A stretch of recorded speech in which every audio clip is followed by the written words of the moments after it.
Là, on a une espèce typique issue de trafic. Alors, pas ces individus-là, ils sont issus de parcs, mais effectivement, on est extrêmement sollicité pour des placements de cervales. Pourquoi? Parce que cet animal est acheté illégalement pour faire des croisements avec du chat domestique et créer l'espèce dite savana.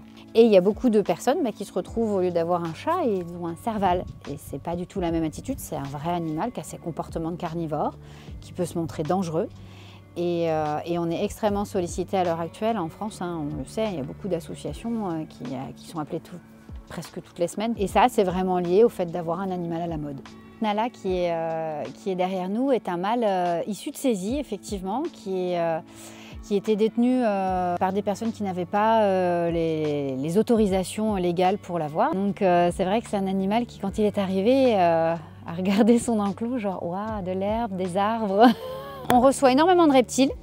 C'est la plus grande part des animaux saisis qui vont être placés chez nous. Ensuite, ça va être des oiseaux. Alors, beaucoup de psittacidés, les perroquets. Voilà, c'est des animaux que les gens ont chez eux. Alors, parfois, sans document de preuve d'origine, sans avoir fait de demande d'autorisation de détention. Donc, effectivement, les gens se mettent dans l'illégalité. On nous sollicite de temps en temps aussi pour des petits primates. Tout ce qui va être ce qu'on appelle les calitricidés, les ouistitis, les tamarins. Donc, des tout petits animaux.